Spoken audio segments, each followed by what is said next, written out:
sejahtera, nama saya adalah Badrisyah Dana binti Zulfikar. Saya berumur 20 tahun dan merupakan pelajar jurusan Sains Hayat di Kolej Madukasi Pulau Pinang. Saya berasal dari Sungai Petani Kedah dan saya dilahirkan pada tarikh 10 Disember 2002 di Hospital Metro Sungai Petani Kedah. Saya telah menamatkan pengajian pada 2019 di Sekolah Menengah Kebahasaan Taman Ria Jaya. Semasa peperiksaan PT3, saya mendapat 8A dan semasa peperiksaan SPM, saya mendapat 5A. Terkini, saya juga telah berjaya memperolehi pencapaian CGPA 4.0 serta mendapat band 4 dalam peperiksaan MUAT di Kolej Matrikulasi Pulau Pinang. Sepanjang pengajian saya di sekolah, saya telah terlibat secara aktif dalam pelbagai kegiatan ko-akademik dan ko-kurikulum yang dianjurkan oleh pihak sekolah, sama ada dari peringkat sekolah, daerah, negeri dan kebangsaan. Contohnya, saya telah berkhidmat sebagai pengawas sekolah dari tingkatan 1 hingga tingkatan 5. Dan saya juga telah menyertai peserta Hari Pergerakan Puteri Islam Malaysia pada peringkat daerah, serta menyertai pertandingan matematik Olimpiad Sekolah Menengah pada peringkat negeri. Saya ingin menyambung pelajaran di peringkat ijazah sarjana muda doktor perubatan di Universiti Putra Malaysia. Cita-cita saya adalah ingin menjadi seorang doktor dengan tujuan untuk membantu pesakit agar kembali sembuh dan ia juga merupakan hasrat dari ibu saya. Minat saya dalam bidang perubatan ini adalah saya dapat memahami proses-proses yang berlaku dalam tubuh badan manusia. Bidang perubatan merupakan bidang yang sangat mencabar tetapi ada juga setengah orang yang merasakan ianya satu bidang yang susah dan tidak menarik. Ternyata mereka silap sama sekali kerana bidang perubatan ini mempunyai banyak keunikan yang ramai tidak ketahui. Saya berminat untuk membuat kajian dan menyelidik tentang penyakit-penyakit yang sukar ditemui. Kelebihan industri perubatan adalah peluang untuk mendapat gaji lumayan dan manfaat sampingan seperti yang kita tahu. Bidang perubatan ini bukanlah suatu bidang yang mudah untuk diceburi. Oleh itu, gaji yang dibayar juga adalah setimpal dengan tahap kepakaran anda dalam bidang perubatan nanti. Selain itu, bidang ini membenarkan saya mendapat peluang untuk bekerja di luar negara. Kepakaran seseorang dalam bidang perubatan sangat diperlukan di seluruh negara kerana bidang perubatan tidak mempunyai had atau batasan dan kepakaran tidak hanya diperlukan di negara anda sahaja. Kepakaran dalam bidang perubatan mempunyai permintaan yang sangat tinggi di serata dunia.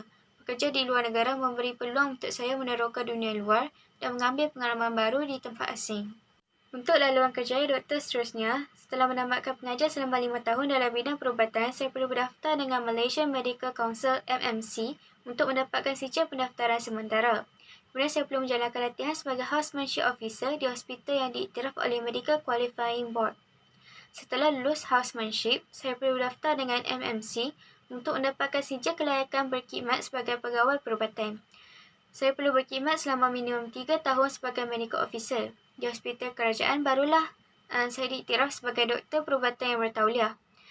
Bagi yang berminat untuk menjadi spesialis atau doktor pakar, setelah lengkap anda berkhidmat lebih dari 3 tahun di hospital kerajaan, anda boleh melanjutkan pelajaran di peringkat master dalam bidang kepakaran yang diingini. Bukan semua universiti menawarkan bidang kepakaran di peringkat master. Anda perlu semak semula kos-kos yang ditawarkan universiti pilihan. Setelah lulus mengajar di peringkat master, anda perlu bekerja dulu dalam bidang tersebut minimum 2 tahun. Barulah anda diiktiraf sebagai doktor pakar. Pihak universiti perlu menerima permohonan saya adalah kerana saya mempunyai ciri personaliti diri yang positif. Contohnya, saya misal orang yang sangat berdisiplin, bertanggungjawab, rasional, bijak mengurus masa, berkepimpinan dan lain-lain. Semua aspek tersebut adalah sangat penting untuk menjadi seorang doktor yang berwawasan serta berhemah tinggi dalam bidang perubatan. Contohnya, semasa berada di sekolah, saya adalah seorang pengawas yang boleh memberi contoh kepada rakan-rakan sekolah yang lain serta juga mendapat anugerah dalam bidang akademik pada setiap tahun. Ini menunjukkan bahawa saya memang seorang yang bertanggungjawab dan teliti. Selain itu, saya juga mempunyai kemahiran komunikasi yang tinggi dalam bahasa Inggeris dan mendapat keputusan yang cemerlang di sekolah. Terima kasih kerana memberi peluang kepada saya sebagai calon pilihan untuk kursus ijazah sarjana muda sains doktor perubatan di universiti nanti. Harapan saya agar pemenuhan ini mendapat pertimbangan daripada pihak universiti dengan menerima saya sebagai seorang daripada mahasiswi Universiti Putra Malaysia. Pihak TAN boleh menghubungi saya melalui nombor telefon dan email seperti yang dipaparkan di bawah. Malaysia adalah sebuah negara yang berbilang kaum, bahasa, agama dan budaya. Masyarakat hidup bersama dan bergaul antara satu sama lain. Selepas kemerdekaan, pergaulan di antara setiap anggota masyarakat ini semakin meningkat. Tambahan pula dengan proses perbandaran dan migrasi yang semakin pesat berlaku setiap masa. Selain etnik terbesar Melayu, Cina dan India, Malaysia juga terdiri daripada pelbagai kaum lain seperti orang asli, Iban, Bidayo, Kadazan, Dusun serta suku Bumi Putera lainnya yang mendiami Sabah dan Sarawak. Kepelbagaian ini yang telah berjaya memerdekakan tanah Melayu dan pembentukan Malaysia merupakan hasil perjuangan semua kaum yang berpegang pada prinsip perpaduan, permufakatan dan persefahaman antara satu sama lain sekalipun menjadi sebuah negara yang baru lahir dan bercirikan kepelbagaian.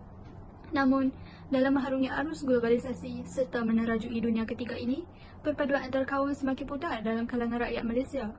Pada pendapat saya, langkah-langkah untuk meningkatkan perpaduan kaum dalam kalangan rakyat Malaysia adalah melalui aktiviti kemasyarakatan yang memerlukan setiap kaum untuk mengambil bahagian dalam setiap aktiviti yang dijalankan.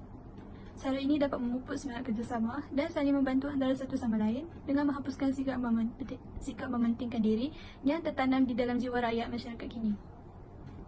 Namun, sikap negatif masyarakat, terutamanya masyarakat yang tinggal di bandar yang hanya bekerja tidak tentu masa dan melakukan kerja sendiri, menyebabkan usaha untuk memupuk semangat perpaduan ini sukar untuk diterapkan.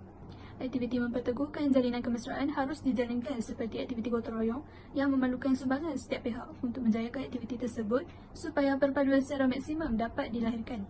Pendek kata, aktiviti kemasyarakatan dapat menjadi wadah yang terbaik bagi memupuk semangat perpaduan yang perlu ada dalam setiap rakyat seiring dengan hasrat negara untuk mewujudkan masyarakat yang bersatu padu walaupun berlainan bangsa maupun agama. Selain itu, usaha yang efisien untuk mengukuhkan lagi perpaduan kaum di negara kita adalah pihak kerajaan seharusnya memainkan peranan yang penting dalam merealisasikan perpaduan kaum. Usaha kerajaan mengadakan majlis rumah terbuka peringkat kebangsaan untuk menyambut perayaan kaum utama di Malaysia adalah amat dialu-alukan.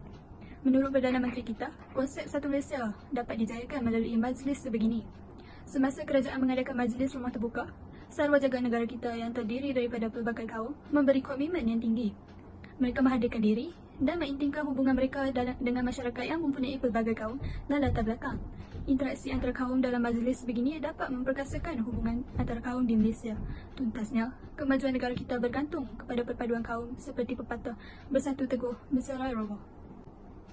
Seiring dengan itu, sistem pendidikan merupakan satu jalan komunikasi yang pintas untuk merealisasikan hasrat ini.